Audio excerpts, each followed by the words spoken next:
Viewers welcome to doctor NGR. ఇవాల్టి మన doctor ఎన్జీఆర్లో PCOD సమస్య గురించి తెలుసుకుందాం. ఈ అంశంపై మాట్లాడడానికి మనతో ఉన్నారు డాక్టర్ నవ్య గారు from homeo care international hospital. Hello madam. Hello అండి, welcome to doctor NGR. Thank you. యాక్చువల్గా పీసీఓడి అంటే ఏంటి? పీసీఓడి అంటే పాలిసిస్టిక్ ఓవరియన్ డిసీజ్ అంటారండి. జనరల్గా ఎట్లా అంటే ఫీమేల్స్లో యూట్రస్లో ఓవరీస్ అని ఉంటాయన్నమాట. ఈ ప్రాబ్లం ఉన్న వాళ్ళకి ఏమవుతుంది అంటే ఆ ఓవరీస్లో చిన్న చిన్న నీటి బుడగలాగా ఫామ్ అవుతాయి.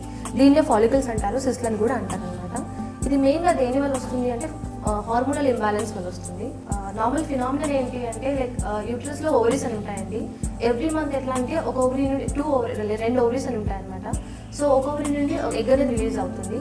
సో ఈ ప్రాబ్లం ఉన్న వాళ్ళకి ఏమవుతుంది అంటే యాన్యులేటరీ సైకిల్స్ ఉంటాయన్నమాట. సో ఈ ఓవం అనేది ఎగ్ అనేది సరిగ్గా రిలీజ్ అవ్వదు. సో దానివల్ల ఏమవుతుంది, మెన్స్ట్రువల్ డిసార్డర్స్ వస్తూ ఉంటాయి. ఓకే, యాక్చువల్లీ ఇది ఏ ఏజ్ గ్రూప్స్లో ఎక్కువగా కనిపిస్తుంది? జనరల్గా ఏంటంటే రిప్రొడక్టివ్ ఏజ్ అని చెప్పొచ్చు అండి. మనం కామన్గా కన్సిడర్ చేస్తే 12 to 45 ఇయర్స్ వరకు, 12 ఇయర్స్ నుండి 45 ఇయర్స్ వరకు రిప్రొడక్టివ్ ఫీమేల్లో వచ్చే ఛాన్సెస్ చాలా వరకు ఉంటాయి. యాక్చువల్గా హార్మోనల్ ఇంబ్యాలెన్స్ అంటే ఎగ్జాక్ట్లీ ఏంటి? హార్మోనల్ ఇంబ్యాలెన్స్ అంటే జనరల్గా ఫీమేల్స్లో కొన్ని హార్మోన్స్ అని ఉంటాయండి. లైక్ మనం చూసుకుంటే ఫాలికల్ స్టిమ్యులేటింగ్ హార్మోన్ అని ఉంటుంది, ల్యూటినైజింగ్ హార్మోన్ అని ఉంటుంది. సో ఈ హార్మోన్స్లో వేరియేషన్ వస్తే ఇలాంటి ప్రాబ్లం లీడ్ అవుతుంది అనమాట. పీసీఓడి వచ్చింది అని లైక్ ఏమైనా సిమ్టమ్స్ ద్వారా గుర్తుపట్టవచ్చా? ఓకే, జనరల్గా సిమ్టమ్స్ బేసిస్ మీద కంటే లైక్ సిమ్టమ్స్ అంటే ఒబెసిటీ మెయిన్గా లావు పెరిగిపోవడం సడన్గా, లేకపోతే మెన్స్ట్రువల్ డిసార్డర్స్ రావడం. మెన్స్ట్రువల్ డిసార్డర్స్ అంటే దాంట్లో కూడా చాలా విధానాలు ఉంటాయండి, లైక్ చాలా టైప్స్ అని ఉంటాయన్నమాట. అయితే కొందరిలో ఏమవుతుంది, కొందరు ఫీమేల్స్లో ఏమవుతుంది అంటే పీరియడ్ అనేది సరిగ్గా రాదు, దాని ఇర్రెగ్యులర్ పీరియడ్ అని అంటారు. కొన్ని నెలల వరకు రాకపోవడం ఎమనోరియా అంటారు. ఒకవేళ వచ్చినా కూడా ఎర్లీ మెన్సెస్ రావడం, అలిగోమెనోరియా ఉండడం, దాంట్లో కూడా మళ్ళీ బ్లీడింగ్ హెవీగా అవ్వడం, కొన్ని రోజుల వరకు అవ్వడం, కొందరికి చాలా తక్కువ స్కాంటీ ఫ్లో అవ్వడం, దీంట్లో వేరియేషన్స్ ఉంటాయి అనమాట. సో దీని బేసిస్ మీద and according to investigations basis మీద కూడా మనం డయాగ్నోస్ చేసుకోవచ్చు. యాక్చువల్గా లైఫ్ స్టైల్, డైట్ వీటన్నిటి రీజన్స్ వల్ల కూడా ఇట్లాంటి ప్రాబ్లమ్స్ వస్తూ ఉంటాయి. చాలా వరకు ఉంటాయండి. ఈ జనరేషన్లో కన్సిడర్ చేసుకుంటే లైఫ్ స్టైల్ అనేది చాలా వరకు చేంజ్ అయింది. సో దానివల్ల ఫుడ్ హ్యాబిట్స్ కూడా లైక్ జంక్ ఫుడ్ అనేది ఎక్కువ తీసుకోవడం, ఫ్యాటీ ఫుడ్ తీసుకోవడము, ఫ్రైడ్ ఫుడ్ ఎక్కువ తీసుకోవడము, and fresh fruit like fresh vegetables అనేవి తక్కువ తీసుకోవడం వల్ల సో ఆటోమేటిక్గా ఒబెసిటీకి లీడ్ అవుతున్నారు. సో దానివల్ల ఇట్లాంటి ఈ ప్రాబ్లమ్స్ వచ్చే ఛాన్సెస్ చాలా వరకు ఉన్నాయి. అంటే వితౌట్ ఎనీ రీజన్ ఒబేస్ అవుతే కనుక ఈ పీసీఓడి వచ్చే ఛాన్సెస్ ఎక్కువగా ఉంటాయా? ఎందుకంటే జనరల్గా పీసీఓడి అని అంటేనే హార్మోనల్ ఇంబ్యాలెన్స్ అండి. ఒబెసిటీ కంపల్సరీగా దీనికి లీడ్ అవుతుందని చెప్పలేము. చాలా మంది ఫీమేల్స్కి ఎట్లా అంటే ఇలాంటి ఛాన్సెస్ ఉంటాయన్నమాట. సో ఒబెసిటీ ఉంటే ఇది వచ్చే ప్రాబ్లం ఉంటుంది. సో ఒబెసిటీ ఉన్న లేడీస్ ఎటువంటి జాగ్రత్తలు తీసుకోవాలి? మెయిన్గా ఒబెసిటీ ఉన్న ఫీమేల్స్ ఏం చేయాలి, లైక్ మేనేజ్మెంట్ వరకు చూసుకుంటే, డైట్ అండ్ మేనేజ్మెంట్ వరకు చూసుకుంటే ఎర్లీ మార్నింగ్ లైక్ వర్కౌట్ చేయడము, అట్లీస్ట్ మార్నింగ్ 40 to 45 మినిట్స్ వరకు, ఈవినింగ్ 40 to 45 మినిట్స్ వరకు. అండ్ డైట్ విషయంలో చూసుకుంటే కూడా కార్బోహైడ్రేట్ కంటెంట్ తక్కువ తీసుకోవడము, అండ్ ఫ్రెష్ వెజిటబుల్స్ అనేవి, ఫ్రూట్స్ అనేవి ఎక్కువ కన్సిడర్ చేయడము, ఫ్రైడ్ ఫుడ్ ఎంత పాసిబుల్ అయితే అంత పాసిబుల్గా ఆయిలీ ఫుడ్ తక్కువ చేయడము, అలాంటివి చేస్తే ఆటోమేటిక్గా ఒబెసిటీ తగ్గి లైక్ ఈ ప్రాబ్లమ్స్ క్యూర్ అయ్యే ఛాన్సెస్ కూడా చాలా వరకు ఉంటాయి. ఓకే, పీసీఓడికి ఎటువంటి టెస్ట్ చేయించుకుంటారు? యాక్చువల్లీ దీనికి బేసిక్ ఇన్వెస్టిగేషన్ ఏముంటుందంటే పీసీఓడి మనం ఇన్వెస్టిగేట్ చేయడానికి అల్ట్రాసౌండ్ ఉంటుందండి. అల్ట్రాసౌండ్ అబ్డామినల్ పెల్విస్ చేయించాల్సి ఉంటుంది. ఇది బేసిక్ ఇన్వెస్టిగేషన్ అనమాట. అండ్ ఇంకా కొంచెం లైక్ డీప్గా వెళ్తే మనం హార్మోనల్ ఇన్వెస్టిగేషన్స్ చేసుకోవాల్సి ఉంటుంది. హార్మోనల్ ఇన్వెస్టిగేషన్స్ అంటే ఏంటి, ఫాలికల్ ఏదైతే ఇందాక హార్మోనల్ ఇంబ్యాలెన్స్ అని చెప్పానో, follicle stimulating hormone, luteinising hormone అంటారు కదా. సో వాటి లెవెల్స్ కూడా చూసుకోవాల్సి ఉంటుంది. అండ్ ఈ ప్రాబ్లంలో మెయిన్గా ఎట్లా అంటే మేల్ హార్మోన్స్ అనేవి ఎక్కువ రిలీజ్ అవుతాయి అనమాట. దాన్ని ఆండ్రోజన్స్ అని అంటారు. మేల్ హార్మోన్స్ అంటే ఏంటి, టెస్టోస్టెరాన్ లెవెల్స్ ఎక్కువ అవ్వడం అనమాట. దానివల్ల ఏమో ఆ లెవెల్స్ కూడా కన్సిడర్ చేసుకోవాల్సి ఉంటుంది. సో దీని లక్షణాల బేసిస్గా మెయిన్ ఏముంటాయంటే ఈ హార్మోన్ లెవెల్స్ ఎక్కువ అయ్యేసరికి ఫేస్ పైన యాక్నే అంటే పింపుల్స్ అనేవి రావడం, హెయిర్ ఫాల్ ఉండడము, హిసుటిజం అంటే ఏంటి, అన్వాంటెడ్ హెయిర్ అనేది ఉండడము, లావు పెరిగిపోవడము, అండ్ స్కిన్ పైన డార్క్ ప్యాచెస్ కింద కన్సిడర్ అవుతాయి. డార్క్ ప్యాచెస్ అంటే ఏంటి, డార్క్ పిగ్మెంటేషన్ అనమాట, నెక్ పైన రావడము, అట్లాంటివన్నీ వస్తాయి దీని లక్షణాలు. ఓకే, యాక్చువల్గా హోమియో కేర్ ఇంటర్నేషనల్లో పీసీఓడికి సంబంధించి ఎటువంటి ట్రీట్మెంట్స్ అవైలబుల్లో ఉన్నాయి? హోమియోపతిలో అండ్ అటు హోమియో కేర్ ఇంటర్నేషనల్ చూసుకుంటే కాన్స్టిట్యూషనల్ థెరపీ ఫాలో అవుతానండి. కాన్స్టిట్యూషనల్ థెరపీ అంటే ఏంటి, like based on patient symptom basis చేసుకొని అండ్ హోలిస్టిక్ అప్రోచ్ ఉంటుందన్నమాట. కాన్స్టిట్యూషనల్ ట్రీట్మెంట్ ఎట్లా అంటే ఈ నీటి బుడగలు అయితే ఏవైతే ఉన్నాయో న్యాచురల్గా క్యూర్ అయ్యేలాగా, ఏదైతే హార్మోనల్ ఇంబ్యాలెన్స్ ఉంటుందో అది న్యాచురల్గా నార్మల్ లెవెల్కి వచ్చేలాగా కాన్స్టిట్యూషనల్ ట్రీట్మెంట్ యాక్ట్ చేస్తుంది.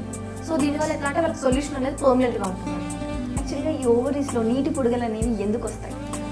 జనరల్గా ఎవ్రీ ఫీమేల్లో కన్సిడర్ చేస్తే ఏంటంటే ఎవ్రీ మంత్ ఏమవుతుందంటే ఒక ఓవరీ నుండి 2 ఓవరీస్ ఉంటాయండి. ఒక ఓవరీ నుండి ఎగ్ అనేది రిలీజ్ అవుతుంది అనమాట. అండ్ నెక్స్ట్ మంత్ ఇంకో ఓవరీ నుండి రిలీజ్ అవుతుంది. సో ఈ మెయిన్గా ఈ ప్రాబ్లమ్ పీసీఓడి ప్రాబ్లమ్తో ఫేస్ అవుతున్న వాళ్ళు ఏమవుతుందంటే ఇందాక చెప్పినట్టుగా follicle stimulating hormone and luteinising hormone ఉంటాయని చెప్పాను కదా. ఈ ఫాలికల్ స్టిమ్యులేటింగ్ హార్మోన్ ఏం చేస్తుందంటే ఫాలికల్ని రప్చర్ చేస్తుంది అనమాట. ఏదైతే ఓవరీస్లో ఫాలికల్స్ ఉంటాయో రప్చర్ చేస్తుంది. సో రప్చర్ చేయగానే ఏమవుతుంది అంటే ఎగ్ అనేది రిలీజ్ అవుతుంది. సో ఆటోమేటిక్గా ఏమవుతుందంటే ఈ ఎఫ్ఎస్హెచ్ లెవెల్స్ తక్కువ అయ్యేసరికి ఏమవుతుందంటే ఆ ఎగ్ అనేది ఫాలికల్ని రప్చర్ అవ్వదు. సో దాట్ లీడ్స్ టు ఆటోమేటిక్గా యానోవ్యులేటరీ సైకిల్ కిందకి వస్తుందండి. అండ్ మెయిన్గా ఈ పీసీఓడి ప్రాబ్లం ఉన్న వాళ్ళకి ఏమవుతుందంటే ఎమెనోరియాతో పాటు యానోవ్యులేటరీ సైకిల్స్ కూడా ఉంటాయి. యానోవ్యులేటరీ సైకిల్స్ అంటే ఏంటి, మనకు క్వాలిటేటివ్ ఎగ్ అనేది రిలీజ్ అవ్వదు అనమాట. దాన్ని యానోవ్యులేటరీ సైకిల్ కింద కన్సిడర్ చేస్తాం. అండ్ ఎమెనోరియా అంటే పీరియడ్ రాకపోవడం అండి. జనరల్గా చాలామంది పేషెంట్స్లో పీరియడ్ రాకపోవడంతో పాటు పీరియడ్ వస్తుంది కూడా, కాకపోతే దాంట్లో ఏంటి మన క్వాలిటేటివ్ ఎగ్ అనేది రిలీజ్ అవ్వదన్నమాట. సో ఆటోమేటిక్గా దాంతో ఏమవుతుంది ఇన్ఫర్టిలిటీ అనే ప్రాబ్లం వస్తుంది. ఇన్ఫర్టిలిటీ అంటే ఏంటి, పిల్లలు పుట్టకపోవడం అనమాట. పీసీఓడి వచ్చాక ఎటువంటి ప్రికాషన్స్ తీసుకుంటే బాగుంటుంది? మెయిన్గా ఈ పీసీఓడి ప్రాబ్లం ఉన్న వాళ్ళకి ఏంటి అంటే వాళ్ళ లైఫ్ స్టైల్ చేంజ్ చేసుకోవాల్సి ఉంటుందండి. లైఫ్ స్టైల్ అంటే ఏంటి, ఎలాంటి ఫుడ్ హ్యాబిట్స్, డైట్ హ్యాబిట్స్ ఏమున్నాయో, డైట్ హ్యాబిట్స్ అంటే ఏంటి, ఫుడ్ ఏదైతే కన్సిడర్ తీసుకుంటున్నారో లైక్ కార్బోహైడ్రేట్స్ తక్కువ చేయాల్సి ఉంటుందండి. కార్బోహైడ్రేట్స్ ఏ ఫుడ్లు అయితే ఉంటున్నాయో అవి తక్కువ చేయాల్సి ఉంటుంది. అండ్ ఫ్రెష్ వెజిటబుల్స్ తీసుకోవాలండి, సలాడ్స్ లాగా ఫ్రెష్ ఫ్రూట్స్ తీసుకోవాల్సి ఉంటుంది. Fried food, oily food, junk food ఇవన్నీ మానేసాల్సి ఉంటుందండి. అండ్ ఇదంత ఇంపార్టెంట్ వాళ్ళ ఫిజికల్ యాక్టివిటీ కూడా అంత ఇంపార్టెంట్ ఉంటుంది. ఫిజికల్ యాక్టివిటీ అంటే ఏంటి, లైక్ జనరల్గా మార్నింగ్ వర్కౌట్స్ చేస్తూ ఉండాలన్నమాట. మార్నింగ్ అట్లీస్ట్ 40 to 45 minutes కంపల్సరీగా వర్కౌట్ చేయాలండి. And at the same time morning and evening చేస్తూ ఇవన్నీ చేస్తూ దీంతో పాటు మెడిసిన్ వాడితే వారికి కంపల్సరీ ఇంప్రూవ్మెంట్ అనేది ఉంటుంది. మీరు వర్కౌట్స్ అని చెప్పారు, యాక్చువల్గా వర్కౌట్స్ అనేవి ఎలా వర్క్ చేస్తాయి బాడీ మీద? జనరల్గా ఏంటి అంటే ఈ హార్మోనల్ ఇంబ్యాలెన్స్ ఉన్న వాళ్ళకు ఒబెసిటీ లీడ్ అవుతుందని చెప్పాను కదండి. పీసీఓడి ఉన్న వాళ్ళకు వర్కౌట్ చేస్తే ఆటోమేటిక్గా వాళ్ళ వెయిట్ అనేది తగ్గుతుంది కాబట్టి సో ఆ కండిషన్స్లో వీళ్ళకి పీసీఓడి క్యూర్ అయ్యే ఛాన్సెస్ చాలా వరకు ఉంటాయి. పీసీఓడికి రీజన్స్ ఏంటి? మెయిన్గా పీసీఓడి కాసెస్ చూసుకుంటే ఏంటండి, మనం ఇందాక అనుకున్నట్టుగా హార్మోనల్ ఇంబ్యాలెన్స్ మెయిన్ కండిషన్ అయితే స్ట్రెస్ లెవెల్స్ ఉంటాయండి. స్ట్రెస్ లెవెల్స్ తోటి కూడా పీసీఓడి వచ్చే ఛాన్సెస్ వరకు ఉంటాయి. ఒబెసిటీ ఒకటి, అండ్ ఇంకా చూసుకుంటే జెనెటిక్ కాజెస్ కూడా ఉంటాయి, అండ్ హెరిడిటీ కండిషన్స్ కూడా ఉంటాయి. And heredity conditions, genetic conditions ఇవన్నీ పీసీఓడికి కాజెస్ కారణాలు. ఈ పీసీఓడి క్యూర్ చేయడానికి మెడిసిన్స్తో తగ్గిపోతుందా, అదర్వైజ్ ఆపరేషన్ కంపల్సరీగా? సర్జరీ అనేది కంపల్సరీ, దాంతోపాటు కంపల్సరీ క్యూర్ ఉంటుందని కాదండి. హోమియోకేర్లో మా దగ్గరకు వచ్చినట్టు మేము ఏం చేస్తామంటే ఇందాక చెప్పినట్టు కాన్స్టిట్యూషనల్ థెరపీ అని ఇస్తాం. కాన్స్టిట్యూషనల్ థెరపీ అంటే ఏంటి, పేషెంట్ సిమ్టమ్స్ బేసిస్ మీద, లక్షణాలు బేసిస్ చేసుకొని, and not only physical symptoms అండి, మెంటల్ సిమ్టమ్స్ బేసిస్ చేసుకొని తనకు సరిపోయే జెనెటిక్ అడ్వాన్స్ కాన్స్టిట్యూషనల్ ట్రీట్మెంట్ అనేది ఇస్తాం అనమాట. సో దానివల్ల ఏమవుతుంది, అడ్వాన్స్ జెనెటిక్ కాన్స్టిట్యూషనల్ ట్రీట్మెంట్ ఏం చేస్తుందంటే రూట్ కాజ్ నుండి, రూట్ కాజ్ అంటే ఏంటి, ఇందాక అండాశయాల్లో ఏవైతే నీటి బుడగలు ఫాలికల్స్ అని చెప్పానో అక్కడ నుండి యాక్షన్ ఉంటుంది. సో ఆ నీటి బుడగలు నార్మల్గా క్యూర్ అయ్యేలాగా, ప్లస్ ఈ హార్మోనల్ ఇంబ్యాలెన్స్ అనేది నార్మల్గా సెట్ అయ్యేలాగా ఈ కాన్స్టిట్యూషనల్ థెరపీ అనేది యాక్ట్ చేస్తుంది అనమాట. సో దానివల్ల తన పేషెంట్కి ఉన్న ప్రాబ్లం అనేది కంప్లీట్గా క్యూర్ అయ్యి ప్రెగ్నెన్సీ వచ్చే ఛాన్సెస్ చాలా వరకు ఉంటాయి. పీసీఓడి వస్తే ప్రెగ్నెన్సీకి ఎంతవరకు ఛాన్సెస్ ఉంటాయి? ఓకే, జనరల్గా ఇన్ఫర్టిలిటీ చూసుకుంటే పీసీఓడి కూడా ఒక మెయిన్ ఇంపార్టెంట్ ప్రాబ్లమేనండి. ఇన్ఫర్టిలిటీ ఒక కాజ్. సో ఇందాక అనుకున్నట్టుగా ఏమవుతుందంటే యానోవ్యులేటరీ సైకిల్స్ అని చెప్పాను. యానోవ్యులేటరీ సైకిల్స్ అంటే ఏంటి, ఒక క్వాలిటేటివ్ ఎగ్ అనేది రిలీజ్ అవ్వట్లేదు ఫాలికల్ నుండి. సో దానివల్ల ఏమవుతుంది, ప్రెగ్నెన్సీ వచ్చే ఛాన్సెస్ చాలా వరకు ఉండవండి. మెయిన్గా ఈ జనరేషన్లో చూసుకుంటే ఇన్ఫర్టిలిటీకి పీసీఓడి కూడా ఒక మెయిన్ రీజన్ ఉంటుంది అనమాట. సో పీసీఓడి ఉన్న వాళ్ళకు ప్రెగ్నెన్సీ రాదని కాదు, ఒకవేళ మాక్సిమం ఇన్ఫర్టిలిటీకి లీడ్ అవుతుంది. ప్రెగ్నెన్సీ వచ్చినా కూడా మిస్క్యారేజెస్ అయ్యే ఛాన్సెస్ ఉంటాయి. మిస్క్యారేజెస్ అంటే అబార్షన్స్ అయ్యే ఛాన్సెస్ చాలా వరకు ఉంటాయి అనమాట పీసీఓడి ఉన్న ప్రాబ్లమ్కి. సో మెయిన్ థింగ్ ఏంటంటే వాళ్ళకు ఉన్న ప్రాబ్లం క్యూర్ అవుతాయి. పీసీఓడి ఉన్న ప్రాబ్లం క్యూర్ అయితే ఆటోమేటిక్గా ప్రెగ్నెన్సీ అనేది చాలా వరకు వచ్చే ఛాన్సెస్ ఉంటాయండి. టెండర్ ఏజ్లో పీసీఓడి వస్తే ఎటువంటి ప్రికాషన్స్ తీసుకోవాలి? మీకు ఆ లక్షణాలు కనిపిస్తే కనుక, లక్షణాలు అంటే ఏంటి, లైక్ జనరల్గా సడన్గా లావు పెరగడం కానీ, బరువు ఎక్కిపోవడం కానీ, అండ్ మెయిన్గా ఏంటి అంటే ఈ పీరియడ్ ఇరెగ్యులారిటీ అండి. ఈ మెన్సెస్లో ఇరెగ్యులారిటీ వచ్చిందంటే నెగ్లెక్ట్ చేయకుండా, ఇరెగ్యులారిటీ ఇన్ ద సెన్స్ ఎలాంటిదైనా కూడా అండి, ఇందాక మళ్ళీ అన్నట్టుగా ఎమెనోరియా కానీ, పీరియడ్స్ కొన్ని నెలల తరబడి రాకపోవడం కానీ, ఒకవేళ వచ్చినా కూడా చాలా డేస్ ఉండడం కానీ, తక్కువ అవ్వడం కానీ బ్లీడింగ్ అనేది, అండ్ ఎమెనోరియా లీడ్ అవుతాయి కనుక నెగ్లెక్ట్ చేయకుండా కంపల్సరీగా ట్రీట్మెంట్ అనేది తీసుకోవాల్సి ఉంటుందండి. ఎందుకంటే లైక్ ప్రియర్ స్టేజ్లోనే ఈ ప్రాబ్లం అనేది క్యూర్ అవుతాయి. ఆటోమేటిక్గా ఫ్యూచర్లో ఈ కాంప్లికేషన్స్ ఏమీ లీడ్ అవ్వదు. మెయిన్గా ఇందాక అనుకున్నట్టుగా పీసీఓడి కాంప్లికేషన్ అంటే ఇన్ఫర్టిలిటీ. సో దాన్ని ప్రియర్ స్టేజ్ ముందు ఇనీషియల్ స్టేజ్లోనే క్యూర్ చేసుకున్నారంటే ఈ కాంప్లికేషన్స్ అని అవాయిడ్ చేసే ఛాన్సెస్ చాలా వరకు ఉంటాయి అన్నమాట. ఓకే, అంటే ఒకసారి కనుక ట్రీట్మెంట్ కంప్లీట్గా తీసుకుంటే మళ్ళీ వచ్చే ఛాన్సెస్ ఉండవా? ఓకే, మేము హోమియోపతిలో ఏం చేస్తామండి, జనరల్గా ఇందాక చెప్పిన కాన్స్టిట్యూషనల్ థెరపీ అని ఫాలో అవుతాం. సో ఈ కాన్స్టిట్యూషనల్ థెరపీ ఏమవుతుందంటే రూట్ కాజ్ యాక్ట్ చేయడమే కాకుండా దీని రికరెన్స్ అంటే ఏంటి, ఒకసారి ప్రాబ్లం వచ్చి సాల్వ్ అయ్యి మళ్ళీ రావడం అనమాట. రికరెన్స్ అనేది తగ్గిస్తుంది, దీనికి రికరెన్స్ అనేది ఉండదు. సో ఇందాక మనం చూసుకుంటే లాప్రోస్కోపీ కూడా ఒక ప్రొసీజర్ ఉంటుందండి. దీనికి లాప్రోస్కోపీ ఏం చేస్తుందంటే ఆ నీటి బుడుగులు అనేది బర్స్ట్ చేస్తాం అనమాట. సో దానివల్ల ఏమవుతుంది, రికరెన్స్ అయ్యే ఛాన్సెస్ చాలా వరకు ఉంటాయి అనమాట. సో కాన్స్టిట్యూషనల్ ట్రీట్మెంట్ తోటి ఏమవుతుంది, రికరెన్స్ అనేది తగ్గిపోతుంది. సో ఈ ప్రాబ్లం ఒకసారి తగ్గిందంటే లైఫ్ లాంగ్ మళ్ళీ దీని రికరెన్స్ అనేది ఉండదు అనమాట. ఒకసారి పీసీఓడికి ట్రీట్మెంట్ కనుక జరిగితే మళ్ళీ లైఫ్ టైంలో ఎప్పటికీ రాదా? హోమియోపతిలో ట్రీట్మెంట్ తీసుకుంటే అండి దీనికి పర్మనెంట్ క్యూర్ అనేది ఉంటుందన్నమాట. పర్మనెంట్ క్యూర్ ఎట్లా ఉంటుందంటే కాన్స్టిట్యూషనల్ ట్రీట్మెంట్ ఫాలో అవుతామండి. అడ్వాన్స్ జెనెటిక్ కాన్స్టిట్యూషనల్ ట్రీట్మెంట్ తోటి ఈ ఫాలికల్స్ అనేవి నార్మల్గా రప్చర్ అయ్యేలాగా, సో దట్ ఈ ఫాలికల్స్ అనేవి రప్చర్ అయ్యాయంటే దాంట్లో ఈ హార్మోనల్ ఇంబ్యాలెన్స్ నార్మల్గా సెట్ అయ్యేలాగా, ఈ ఏదైతే హార్మోనల్ ఇంబ్యాలెన్స్ ఉంటుందో అది ఆటోమేటిక్గా సెట్ అయిపోతే ఈ ఫాలికల్స్ అనేవి రప్చర్ అవుతాయండి. సో ప్రాబ్లం అనేది సాల్వ్ అవుతుంది అనమాట. ఒక్కసారి ప్రాబ్లమ్ సాల్వ్ అయిందంటే రికరెన్స్ అనేది ఉండదు. రికరెన్స్ అంటే ఏంటి, ఒకసారి తగ్గి మళ్ళీ ఫ్యూచర్లో సిమిలర్ ప్రాబ్లమ్ తోటి సఫర్ అవ్వడం అనమాట. సో అట్లాంటి ప్రాబ్లమ్స్ ఏమీ ఉండకుండా పర్మనెంట్గా క్యూర్ ఉంటుందండి. అండ్ హోమియోపతిలో మీకు ఎలాంటి సైడ్ ఎఫెక్ట్స్ లేకుండా పర్మనెంట్ క్యూర్ అనేది దొరుకుతుంది. పీసీఓడి వల్ల ఎటువంటి హెల్త్ ప్రాబ్లమ్స్ వచ్చే ఛాన్సెస్ ఉంటాయి? పీసీఓడి ఉన్న వాళ్ళకు ఇంకొక సిమ్టమ్ ఏంటి అంటే వీళ్ళు ఇన్సులిన్ ఇంబ్యాలెన్స్ కూడా అవుతుందండి. ఇన్సులిన్ మెటబాలిజం అనేది ఇంబ్యాలెన్స్కి వచ్చేస్తుంది అనమాట. సో దానివల్ల ఏమవుతుంది, వీళ్ళు డయాబెటీస్కి కూడా లీడ్ అయ్యే ఛాన్సెస్ ఉంటాయి. మెయిన్గా టైప్ 2 డయాబెటీస్ వచ్చే ఛాన్సెస్ చాలా వరకు ఉంటాయండి. అండ్ ఆటోమేటిక్గా వీళ్ళకి ఒబెసిటీ ఉంటుంది కాబట్టి పీసీఓడి కండిషన్లో ఒబెసిటీ చాలా వరకు ఉంటుంది. సో ఈ ఒబెసిటీ వల్ల ఏమవుతుందంటే ఇంకా సివియర్ కాంప్లికేషన్ చూసుకుంటే heart complaints, high BP levels ఎక్కువ రావడము, హార్ట్ కంప్లైంట్స్ రావడము, ప్లస్ ఈ టైప్ 2 డయాబెటీస్ రావడము, మెయిన్గా 1 year మ్యారీడ్ లైఫ్ అయిన కపుల్స్కి అయితే ఇన్ఫర్టిలిటీ అనేది లీడ్ అవుతుంది. పీసీఓడి ఉన్న పేషెంట్స్కి మెంటల్ హెల్త్ ఎలా ఉంటుంది? మెయిన్గా దీంట్లో హార్మోనల్ ఇంబ్యాలెన్స్ కూడా ఉంటుంది కాబట్టి కొంచెం డిప్రెషన్స్కి, మూడ్ స్వింగ్స్ వచ్చే ఛాన్సెస్ కూడా చాలా వరకు ఉంటాయండి పీసీఓడి వాళ్ళకు. సో ఆటోమేటిక్గా మన diet and regimen and along with medication ఉంటుందంటే ఈ కాంప్లికేషన్స్ అనేది తగ్గి వాళ్ళ కంప్లైంట్ అనేది నార్మల్కి వచ్చే ఛాన్సెస్ చాలా వరకు ఉంటాయి. ఓకే, అంటే ట్రీట్మెంట్లో డిప్రెషన్కి కూడా మెడిసిన్స్ ఇవ్వడం జరుగుతుందా? దానికని సపరేట్గా ఉంటుందండి. వాళ్ళ టెండెన్సీకి తగ్గట్టుగా, అంటే వాళ్ళ ప్రాబ్లం అయితే ఏది ఉందో వాళ్ళ ప్రాబ్లమ్ని క్యూర్ చేస్తే ఆటోమేటిక్గా ఈ సిమ్టమ్స్ అన్ని క్యూర్ అయ్యే ఛాన్సెస్ చాలా వరకు ఉంటాయి. సిమ్టమ్స్ అనేది అంటే ప్రియర్ కన్సల్టేషన్ మనకి ఏమైనా సిమ్టమ్స్ చూసి గుర్తుపట్టవచ్చు? జనరల్గా మెయిన్గా పీసీఓడి అనేది ఇన్వెస్టిగేషన్స్ బేసిస్ మీదే ఉంటుందండి. కాకపోతే కొన్ని లక్షణాలు చూసుకుంటే సడన్గా బరువు అవ్వడం, లావ్ ఎక్కడం కానీ, అండ్ ఈ మెన్స్ట్రల్ సైకిల్స్లో ఇరెగ్యులారిటీస్ రావడం కానీ ఇవన్నీ ఉంటే నెగ్లెక్ట్ చేయకుండా ఇన్వెస్టిగేషన్స్కి వెళ్ళి చూసుకుంటే మనకు కండిషన్ అనేది తెలుస్తుంది. డైట్లో ఇప్పటివరకు యాక్చువల్గా ఈ జంక్ ఫుడ్ అవాయిడ్ చేయాలి, ఆయిల్ ఫుడ్స్ అవాయిడ్ చేయాలి అని చెప్పారు. యాక్చువల్గా డైట్లో ఏం ఇంక్లూడ్ చేస్తే పీసీఓడి క్యూర్ అవ్వడానికి హెల్ప్ఫుల్ అవుతుంది? మెయిన్గా కార్బోహైడ్రేట్ డైట్ తీసుకోకూడదండి. కార్బోహైడ్రేట్స్ అనేవి తగ్గించాలన్నమాట. అండ్ తీసుకోవాల్సినవి అంటే ఫ్రెష్ వెజిటబుల్స్ తీసుకోవాలండి. మెయిన్గా అయితే రా ఫుడ్ కన్సిడర్ చేయడానికి ట్రై చేయాల్సి ఉంటుంది. అండ్ దీనివల్ల ఆయిలీ ఫుడ్ తక్కువ చేయాల్సి ఉంటుంది. సో మనం ఫ్రెష్ ఫ్రూట్స్ తీసుకున్నామంటే ఆటోమేటిక్గా ఈ ప్రాబ్లం అండ్ ఆయిల్ కంటెంట్ తక్కువ చేస్తూ, అండ్ ఈ జనరేషన్లో చూసుకుంటే జంక్ ఫుడ్, చీజ్, ఇవన్నీ బటర్ అవన్నీ తక్కువ చేస్తూ ఫ్రెష్ ఫ్రూట్స్ తీసుకున్నారు, విత్ సలాడ్స్ అట్లా తీసుకున్నారంటే ఈ ప్రాబ్లం చాలా వరకు క్యూర్ అయ్యే ఛాన్సెస్ ఉంటాయి. పీసీఓడిని రికగ్నైజ్ చేయడానికి డయాగ్నోస్టిక్ ప్రొసీజర్స్ ఎలా ఉంటాయి? దీనికి మెయిన్గా ఇన్వెస్టిగేషన్స్ వచ్చి యూఎస్జీ అబ్డామిన్ చేయించాల్సి ఉంటుందండి. యూఎస్జీ అబ్డామిన్ అంటే ఏంటి, అల్ట్రాసోనోగ్రఫీ ఉంటుందండి. అబ్డామినల్ పెల్విస్ చేయించాల్సి ఉంటుంది. ఇది బేసిక్ ఇన్వెస్టిగేషన్ అనమాట. సో మనకు దీంట్లోనే తెలిసిపోతుంది. అండ్ ఇంకా చూసుకుంటే హార్మోనల్ టెస్ట్ చేయించాల్సి ఉంటుంది. హార్మోనల్ టెస్ట్ అంటే ఏంటి, ఫాలికల్ స్టిమ్యులేటింగ్ హార్మోన్ ఒకటి, ల్యూటినైజింగ్ హార్మోన్ ఒకటి చేయించాల్సి ఉంటుంది. అండ్ ఇంకా సివియారిటీ చూస్తే ఆండ్రోజన్ లెవెల్స్ అండి. ఇందాక చెప్పినట్టుగా మేల్ హార్మోన్స్ అనేవి ఎక్కువ అవుతాయని చెప్పాను కదా. సో మనం ఆండ్రోజన్ లెవెల్స్ కూడా చూసుకోవాల్సి ఉంటుంది.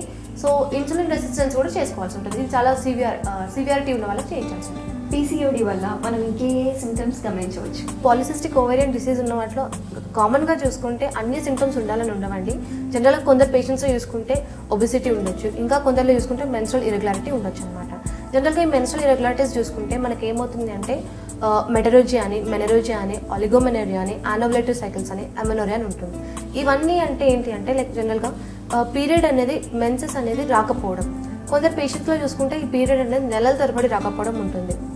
అండ్ దాన్ని ఎమెనోరియా కింద కన్సిడర్ చేస్తారనమాట. అండ్ ఇంకొందరిలో చూసుకుంటే ఏమవుతుంది అంటే ఈ పీరియడ్ వచ్చినా కూడా స్కాంటీ మెన్సెస్, తక్కువ బ్లీడింగ్ అవ్వడం అట్లా ఉంటుంది. ఇంకా కొందరిలో చూసుకుంటే బ్లీడింగ్ అనేది చాలా రోజుల తరబడి అవ్వడం, కొందరికి నెలల తరబడి అవ్వడం అట్లా ఉంటుంది అనమాట. సో దాని బేసిస్ మీద కన్సిడర్ చేసుకొని అండ్ ఇందాక అన్నట్టుగా యానోవ్యులేటరీ సైకిల్స్, ఒకవేళ పీరియడ్ నార్మల్గా ఉన్నా కూడా అండ్ బ్లీడింగ్ అంతా నార్మల్గా ఉన్నా కూడా ఎగ్ అనేది రిలీజ్ అవ్వకపోవడం అది మెయిన్ కాజ్ అనమాట. సో దానివల్ల ఏమవుతుంది, ఇన్ఫర్టిలిటీ అనే కండిషన్, సంతానం లేమి ప్రాబ్లం అనేది వస్తుంది అనమాట. సో ఈ బేసిస్ మీద చూసుకొని ట్రీట్మెంట్ అనేది డిపెండ్ అవుతుంది అనమాట. అండ్ దీని మెయిన్గా ఈ లక్షణాలతో పాటు అండ్ ఇందాక అన్నట్టుగా ఏంటి అంటే మేల్ హార్మోన్స్, ఆండ్రోజన్ హార్మోన్స్ ఎక్కువ అయ్యేసరికి ఏమవుతుంది అంటే స్కిన్ కంప్లైంట్స్ అంటే డార్క్ అంటే నల్ల మచ్చలు రావడం, డార్క్ పిగ్మెంటేషన్ అనేది రావడం, అండ్ ఫేస్ పైన యాక్నే, పింపుల్స్ అనేవి రావడం, ప్లస్ హెయిర్ ఫాల్ ఉండడం, అండ్ ఫేస్ పైన అన్వాంటెడ్ హెయిర్ అనేది రావడం. అన్వాంటెడ్ హెయిర్ అంటే హిర్సుటిజం కింద కన్సిడర్ చేస్తాను అనమాట. అలాంటివన్నీ రావడం, ఈ కండిషన్స్ ఉంటాయి. మళ్ళీ దీంట్లో ఏంటంటే ఇన్సులిన్ ఇంబాలెన్స్ అనేది ఉంటుంది. అండ్ ఇన్సులిన్ ఇంబాలెన్స్ ఉంటే ఏమవుతుందంటే వీళ్ళకి ఎట్లా అంటే టైప్ 2 డయాబెటీస్ వచ్చే ఛాన్సెస్ చాలా వరకు ఉంటాయి అనమాట. అండ్ కొలెస్ట్రాల్ లెవెల్స్ కూడా ఆటోమేటిక్గా ఒబెసిటీ ఉందంటే కొలెస్ట్రాల్ లెవెల్స్ కూడా పెరుగుతాయి. సో ఈ పీసీఓడి ఉన్న వాళ్ళకి ఏంటంటే కొలెస్ట్రాల్ వచ్చే ఛాన్సెస్ కూడా చాలా వరకు ఉంటాయి. పీసీఓడిలో సిమ్టమ్స్ బట్టి ఎటువంటి మెడికేషన్స్ ఇస్తాయి? సిమ్టమ్స్ని బేసిస్గా చూసుకుంటే చాలా మెడిసిన్స్ ఉంటాయండి. దాంట్లో మెయిన్గా ఎట్లా అంటే మనం ఈ మెన్స్ట్రల్ డిసార్డర్స్ అని అనుకున్నాం కదా, ఈ మెటరోజియా కానీ, మెనరోజియా కానీ, డిస్మెనోరియా కానీ, అమెనోరియా కానీ, దీనికి రిలేటెడ్ చాలా వరకు చాలా మెడిసిన్స్ ఉంటాయన్నమాట. మెయిన్గా చూసుకుంటే మనం పల్సటిన్ అనే డ్రగ్ ఇవ్వచ్చండి. దీంతో పాటు కల్కేరియా కార్బని, తెలాప్సిబర్స్ అని, ఒకవేళ పీరియడ్ అనేది బ్లీడింగ్ అనేది ఎక్కువ అవుతుంది, కొన్ని రోజుల పాటు ఉంటుందంటే దాన్ని ఆపడానికి హెమబలిస్ అని చెప్పి చాలా మెడిసిన్స్ హోమియోపతిలో ఉంటాయన్నమాట. అండ్ ఇవి ఎట్లా అంటే టెంపరీ రిలీఫ్ అప్పటి వరకు మాత్రమే ఉంటుంది. అండ్ ఒకవేళ మీరు హోమియోకేర్ ఇంటర్నేషనల్లో కన్సల్ట్ అయ్యారంటే ఈ మందులతో పాటు కాన్స్టిట్యూషనల్ థెరపీ అని ఇస్తారండి. And patient symptoms severity basis చేసుకుని డ్యూరేషన్ సివియారిటీ ఎంత ఉంది, డిసీజ్ కండిషన్ ఎట్లా ఉంది, అండ్ ఏ సివియారిటీలో ఉంది, అండ్ తన సిమ్టమ్స్ ఏంటి, తన లక్షణాలు, సిమ్టమ్స్ అంటే తన లక్షణాలు, తను ఏ ప్రాబ్లమ్స్ సఫర్ అవుతుంది. అండ్ దీంతో ఫిజికల్ సిమ్టమ్సే కాకుండా మెయిన్గా మెంటల్ సిమ్టమ్స్ కూడా చూస్తాం. మెంటల్స్ అంటే ఏంటి, తన మెంటల్ కండిషన్ ఎట్లా ఉంది, అవన్నీ చూసుకొని దాని బేసిస్ మీద కాన్స్టిట్యూషనల్ థెరపీ అని ఇస్తారనమాట. సో దీనివల్ల ఏమవుతుంది, కాన్స్టిట్యూషనల్ థెరపీ అనేది ప్రాబ్లం త్వరగా క్యూర్ అవ్వడమే కాకుండా పర్మనెంట్గా క్యూర్ అవుతుంది అనమాట. సో రికరెన్స్ అనేది ఉండకుండా పర్మనెంట్గా క్యూర్ అవుతుంది ప్రాబ్లం అనేది. సో దీనివల్ల ఒకసారి ఫ్యూచర్లో ఇంకా సఫర్ అవ్వాల్సిన ప్రాబ్లం ఏమీ ఉండదన్నమాట. పీసీఓడిలో కాంప్లికేషన్స్ ఎలా ఉంటాయి? పీసీఓడిలో కాంప్లికేషన్స్ చూసుకుంటే ఇందాక అనుకున్నట్టుగా ఓవరీస్లో ఫాలికల్స్ అనేవి ఫామ్ అవుతున్నాయని అనుకున్నాం. సో అది కాంప్లికేట్ ఏమవుతుంది అని అంటే మెయిన్గా ఏంటి, ఒబెసిటీ మెయిన్గా రావడం ప్రాబ్లం ఏంటి, ఒబెసిటీ అని ఉంటుంది. అండ్ 1 year మ్యారీడ్ లైఫ్ అయిన వాళ్ళకి కపుల్స్కి ఏమవుతుందంటే ఇన్ఫర్టిలిటీ, సంతానం లేని పిల్లలు పుట్టకపోవడం అనే ప్రాబ్లం వస్తుంది అనమాట. అండ్ దీంతో పాటు యాక్నే అంటే పింపుల్స్ రావడం, హెయిర్ ఫాల్ ఉండడం, అండ్ హిర్సుటిజం రావడము. అండ్ కాంప్లికేషన్స్ చూసుకుంటే ఏమంటే దానికి సిస్ట్లు అనేవి ఫామ్ అవుతున్నాయి. ఈ చిన్న చిన్న నీటి బుడగల్లాగా అవి కాంప్లికేట్ ఏమవుతుందంటే చాక్లెట్ సిస్ట్ అనేది ఫామ్ అవుతుంది. చాక్లెట్ సిస్ట్తో పాటు ఇది హెమరేజిక్ సిస్ట్ అనేది ఉంటుంది. సో ఇవేమవుతుందంటే ప్రాబ్లమ్ ఇంకా సాల్వ్ చేయకపోతే ఇంటర్నల్గా ప్రాబ్లం అనేది పెరిగి ఇంటర్నల్ బ్లీడింగ్ అనేది ఉంటుంది అనమాట. సో అవన్నీ అరెస్ట్ చేయడానికి ముందుగా ఈ ప్రాబ్లమ్ని చూసుకొని ఇన్వెస్టిగేట్ చేసుకొని స్టార్టింగ్ స్టేజ్లోనే ఏవైతే ఇన్వెస్టిగేషన్స్ అవసరం ఉంటాయో ఇందాక అన్నట్టుగా మనం యూఎస్జీ అబ్డామిన్ కానీ, పెల్విస్ కానీ, అండ్ అవసరమైతే ఈ హార్మోనల్ టెస్ట్ కూడా చేయించుకొని మా దగ్గరికి కన్సల్ట్ అయ్యారంటే మీకు ఈ కాంప్లికేషన్స్ ఏమీ లేకుండా మెయిన్గా సంతానం లేని ప్రాబ్లం అనేది రాకుండా ట్రీట్మెంట్ కాన్స్టిట్యూషనల్ థెరపీతో పర్మనెంట్ సొల్యూషన్ అనేది దొరుకుతుందండి. అండ్ ఈ పీసీఓడి ప్రాబ్లం ఉన్న వాళ్ళకు ట్రీట్మెంట్ తర్వాత ప్రెగ్నెన్సీ వచ్చే ఛాన్సెస్ చాలా వరకు ఉంటాయి. ఎట్లాంటి సైడ్ ఎఫెక్ట్స్ లేకుండా ప్రెగ్నెన్సీ వచ్చే ఛాన్సెస్ చాలా వరకు ఉంటాయి. పీసీఓడిలో కాంప్లికేషన్స్ సివియర్ కనుక అవుతే లైఫ్కి డేంజర్ ఏమైనా ఉంటుందా? అంటే మనం మ్యాక్సిమం చూసుకుంటే లైఫ్ థ్రెటనింగ్ అనేది కాదండి. ఒకవేళ ఈ సిస్ట్ అనేది ఇంకా కాంప్లికేట్ అయ్యి హెమరేజిక్ సిస్ట్ కింద కన్వర్ట్ అయిందంటే ఇంటర్నల్ బ్లీడింగ్ అనేది జరుగుతుంది అనమాట. సో దానివల్ల ఏమవుతుంది, ఇంటర్నల్ బ్లీడింగ్ వల్ల లైఫ్ థ్రెటనింగ్ అయ్యే ఛాన్సెస్ ఉంటాయి. కాకపోతే మాక్సిమం చూసుకుంటే ఇట్లాంటి కాంప్లికేషన్స్ ఏమీ ఉండవు. సో ఇవన్నీ అరెస్ట్ చేయడానికి ఈ ప్రాబ్లమ్ని మనం ఎంత పాసిబుల్ అయితే అంత పాసిబుల్గా ఎర్లీగా డిటెక్ట్ చేసి కాంప్లికేట్ చేయకుండా దాన్ని ఈ ప్రాబ్లం ఉంది కదా అని ఇన్వెస్టిగేషన్స్ చేయించుకొని ఎట్లాంటి కాంప్లికేట్ చేయకుండా ఇనీషియల్ స్టేజ్లోనే ట్రీట్మెంట్ తీసుకుంటే ఇట్లాంటి ప్రాబ్లమ్స్ ఏమీ ఉండకుండా ఇనీషియల్ స్టేజ్లోనే ప్రాబ్లమ్ని అరెస్ట్ చేయొచ్చండి. అది హోమియోపతిలో ఎట్లా అంటే ఇందాక అన్నట్టు కాన్స్టిట్యూషనల్ ట్రీట్మెంట్ తోటి మీకు పర్మనెంట్ సొల్యూషన్ అనేది ఉంటుంది. పీసీఓడి ఉన్న వాళ్ళు ఎటువంటి డైట్ తీసుకోవాలి? పీసీఓడి ప్రాబ్లం ఉన్న వాళ్ళకు డైట్ కూడా చాలా ఇంపార్టెంట్ ఫ్యాక్టర్ అండి. మనం దీంట్లో చూసుకుంటే తినాల్సినవి తినకూడనివి కూడా ఉంటాయన్నమాట.